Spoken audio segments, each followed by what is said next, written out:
we've seen airline stocks as a group, even though a lot are still down, have really run hard and fast recently. So let's maybe, I'm sure you've got an airline you can think of that's probably run too fast, and maybe it's too early in the recovery to call it a good time to buy. So American Airlines is still down 50% for the year, but they are up 25% in less than a month, thanks to this vaccine news. People should be very careful with American. American was last to do a merger and a bankruptcy in the last downturn, so they're kind of behind the other companies. Delta, United, Southwest, the other three in the big four are well ahead of them as far as transforming the business. They have more debt than their rivals.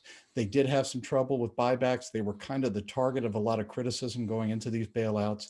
This is a company that's, even when things normalize, and this could take years, they are going to have the weakest balance sheet, and they are going to need time to recover before they can go on the offensive. We're seeing Southwest start to go on the offensive, attack United and American both at Chicago, moving into new markets.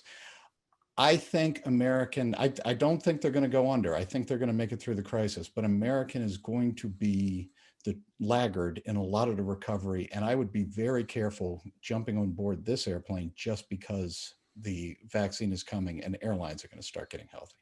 My view on this one, I think it's an interesting take there, and I think you're probably right. Is the idea you look at Southwest. Southwest is going to come out of this stronger in better shape than probably any other airline, because it's taking market share, because it has the financial capacity to do that while everybody else is weak.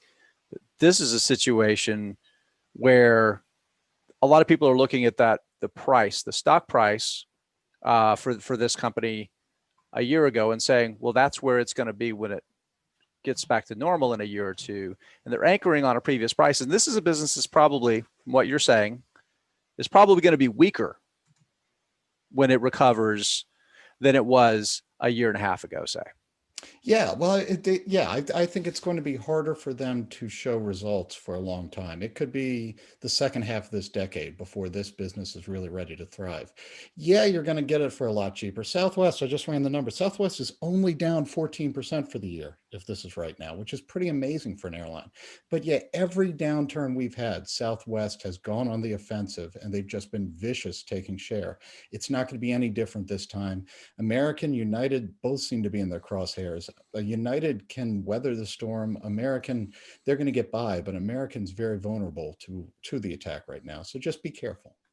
I love it. I love it. The takeaway here is you look for great companies that have great prospects, even if they're struggling now, versus just the stock that's fallen the most in the sector, thinking that you're going to get the most returns, because a lot of times Absolutely. they're down the most for a reason. Absolutely.